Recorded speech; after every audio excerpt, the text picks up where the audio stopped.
Third year की class में सभी बच्चों का स्वागत है। अपना जो टॉपिक चल रहा है फ्रांस की क्रांति, उसके अंतर्गत मैंने फ्रांस की क्रांति के कारण बता दिए। अब फ्रांस की क्रांति के लिए दार्शनिकों और विचारकों का क्या योगदान था वो अपन इस क्लास के अंदर पढ़ेंगे।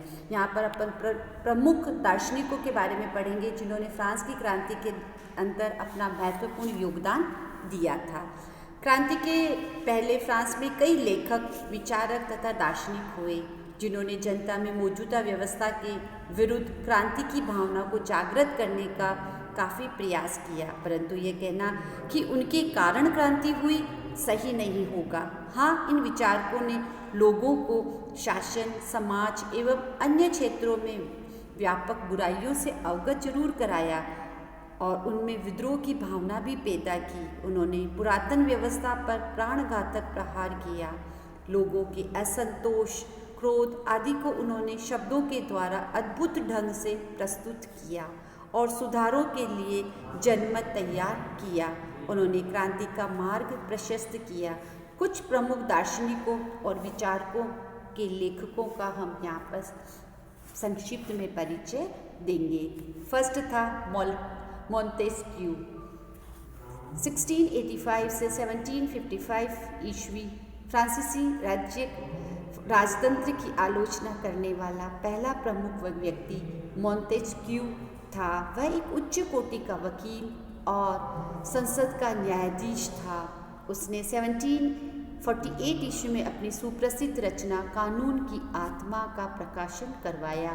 बच्चों, ये ऑब्जेक्टिव क्वेश्चन है आप लोगों के लिए कि कानून की आत्मा किसकी कृति थी, या मोंतेस्क्यू द्वारा कृति का नाम बताइए जिसका प्रकाशन कब हुआ।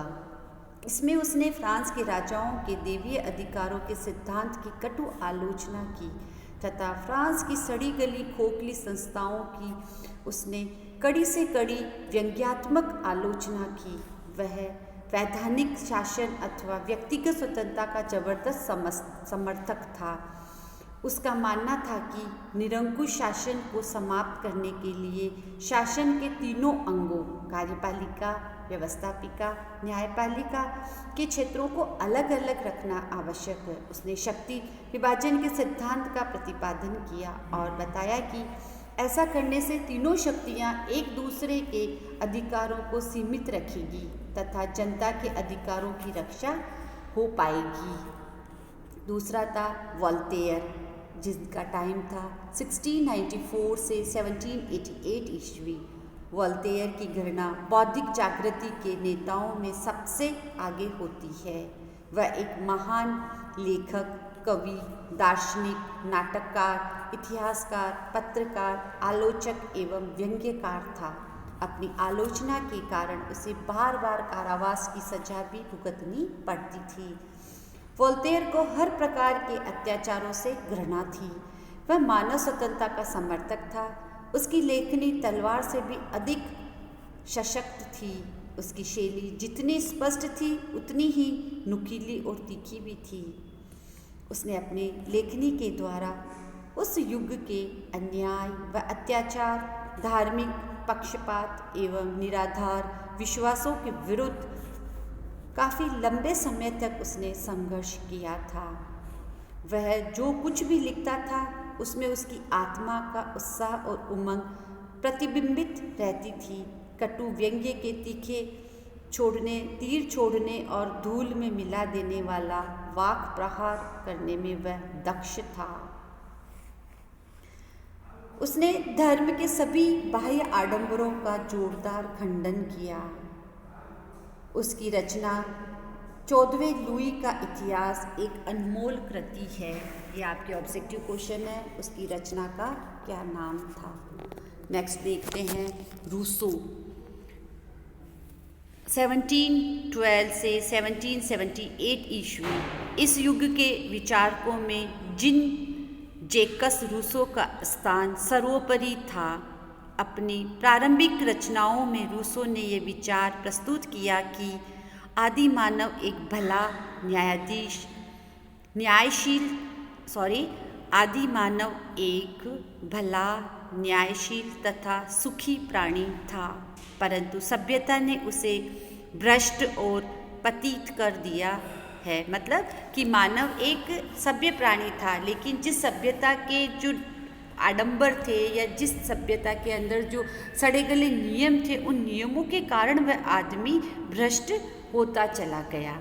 इसलिए सभ्यता की जड़ों को उखाड़ फेंकना चाहिए और एक आदर्श समाज का निर्माण करना चाहिए। रूसो ने अपनी उपयुक्त क्रांतिकारी विचारों का अपनी सुप्रसिद्ध पुस्तक सामाजिक संविधा में विस्तार से उल्लेख किया है। ये पुस्तक उनकी सबसे महत्वपूर्ण पुस्तकों में से गिनी जाती है। पुस्तक का पहला वाक्य, मनुष्य स्वतंत्र पैदा हुआ था किंतु वह सर्वत्र बंधनों से जकड़ा हुआ है।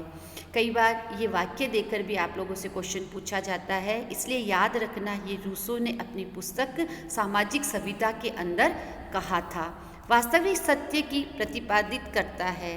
रूसो के अनुसार सभी शासन संस्थाओं की उत्पत्ति एक संविधा के द्वारा हुई है, जिसे लोगों ने प्राकृतिक दशा में रहते समय किया था और जिसे वे इच्छा अनुसार बदल भी सकते थे। प्रभुत्व समस्त जनता में निवास करता है, न कि किसी व्यक्ति अथवा वर्ग में। सभी व्यक्ति स्वतंत्र और समान है। सरकार का कर्तव्य है प्रत्येक व्यक्ति के अधिकारों की रक्षा करना। यदि शासन और शासित में से कोई इसके विरुद्ध कार्य करे तो दूसरे को इस बात का अधिकार होगा कि वह उसे उचित दंड दे। रूसो के विचारों ने यूरोप के निरंकुश राज्यों की जड़ें खोदने में महत्वपूर्ण भूमिका अदा की। नेपोलियन ने तो यहाँ तक कहा था कि यदि रूसो का जन्म न होता तो फ्रांस में राज्य क्रांति का होना असंभव था। मतलब किस प्रकार से रूसो के विचार क्रांति के लिए या क्रांति करने वाले के लिए महत्वपूर्ण थे। अन्य विचारक दिदरो, केने आदि विचारकों ने भी लोगों को जागृत करने में अपना योगदान दिया। दिदरो ने एक विशाल ज्ञान कोश का संपादन किया, जिसमें तत्कालीन युग के प्रमुख विद्वानों की रचनाएं संकलित थी। इसमें धर्म और राजनीति से संबंधित आलोचनात्मक लेख थे, जिनसे विरोध की गंध आ रही थी। राजतंत्र की निरंकुशता और स्वेच्छाचारिता, चर्च की अनैतिकता, सामंती व्यवस्था की अनुपयोगिता, सामाजिक असमानता, शासन की भ्रष्टता आदि पर कठोर प्रहार किए। उस समय फ्रांस में क्रांति के लिए यही सब तत्व जिम्मेदार थे। इससे लोगों को एक नया दृष्टिकोण मिला। कुछ ऐसे अर्थशास्त्री हुए जिन्होंने व्यापार तथा कला कौशल के मार्ग में शासन की ओर से पैदा की गई रुकावटों का विरोध किया।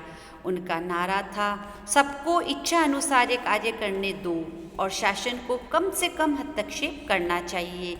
वे वाणिज्यवादी नीति के विरोधी थे। ऐसे लोगों में क्वेसने प्रमुख था।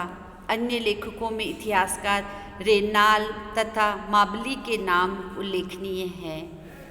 फ्रांस के उपयुक्त विचारकों एवं लेखकों ने लोगों के दिमाग में बौद्धिक हलचल पैदा करके फ्रांसीसी क्रांति के मनोवैज्ञानिक आधार को पुष्ट कर दिया। स्वतंत्रता, समानता, सहिष्णुता, उन्नत व्यापार और जनसत्ता संबंधी विचारों ने पुरातन व्यवस्था को उखाड़ने में शक्तिशाली शस्त्रों की भूमिका अदा की।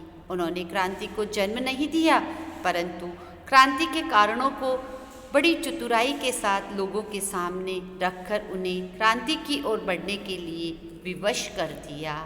इस प्रकार देखते हैं कि प्रमुख दार्शनिकों का क्रांति में किस प्रकार से महत्वपूर्ण योगदान रहा। धन्यवाद बच्चों, आज की क्लास में इतना ही।